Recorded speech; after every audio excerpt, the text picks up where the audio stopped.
ইরানের জাতীয় নিরাপত্তা কর্মকর্তা আলী লারিজানিকে হত্যার একদিন পরই মঙ্গলবার রাতে তেহরানে দেশটির গোয়েন্দা বিষয়ক মন্ত্রী ইসমাইল খাতেবিকে লক্ষ্য করে হামলা চালায় ইসরায়েল। আর এই হামলার তার মৃত্যুর খবর নিশ্চিত করেছেন ইরানি প্রেসিডেন্ট।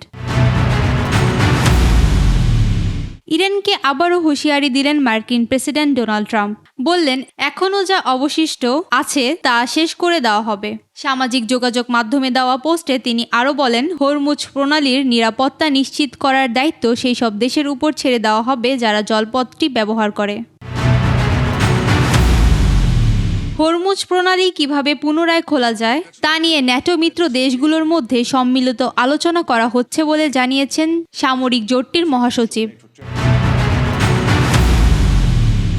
ইসরায়েলের তেল আবিবে বেন গুরিয়ন আন্তর্জাতিক বিমানবন্দরে ভূপতিত করা ক্ষেপণাস্ত্রের আঘাতে 3টি ব্যক্তিগত বিমান ক্ষতিগ্রস্ত হয়।